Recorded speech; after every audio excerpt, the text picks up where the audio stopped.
I really may not seem like it when I play games like these.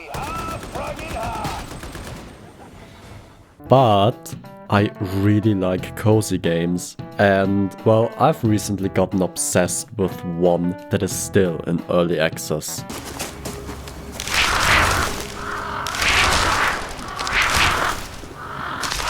Reka, a cozy indie game about being an apprentice to a Baba Yaga of all things. Well, Baba Yagas, you know, these mythical witches from Slavic folklore that travel the land on their huts that walk on chicken legs. Which is interesting for a cozy game, because usually they're portrayed like this.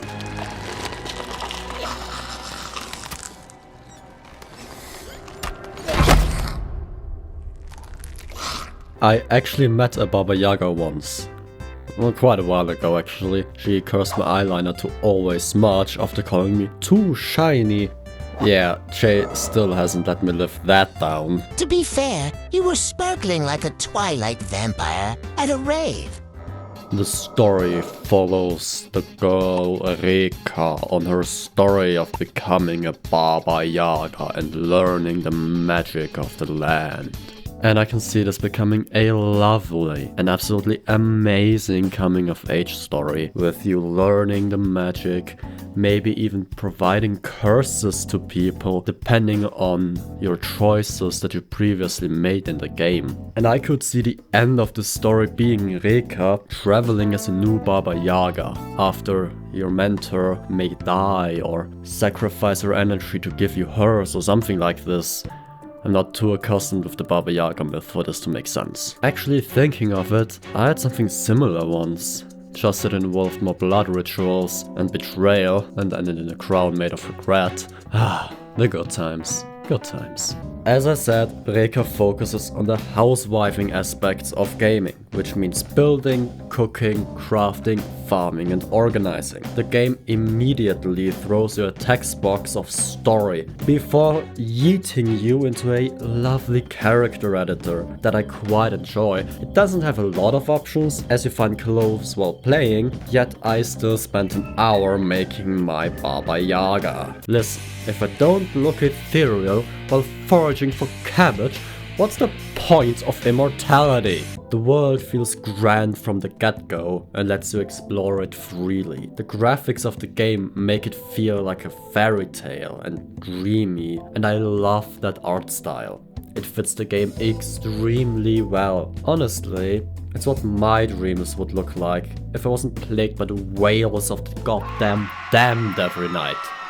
The world feels grand, but not overwhelmingly large, as it is segmented into small map pieces, and quests are carried over various maps if they reappear, as they are randomly generated except for the first two, which are tutorial, that you cannot revisit. During the tutorial maps, you learn how to use crows, a fire power that you'll never need as far as I'm aware, how to teleport back to the hut, control a few things, etc. Which I rarely use except for the crows, because I just like wandering around the place and basically everything can be done with the crows or just by interacting. You can farm resources with the crows that you use to cleanse, cook and more. The resources, not the crows, which are all either fun little minigames or well thought out mechanics. Just note that you have to do a side quest for Leshy if you want to cut down more trees to expand your hut, as he only allows you to cut down so many without replanting them. Lash is basically a forest HOA. No cutting down trees unless you plant 3 new ones, thank you. I didn't realize I moved into Eco-Goth Stardew. The hut is to be built by the player, as just mentioned, and can be as big or as small as you want.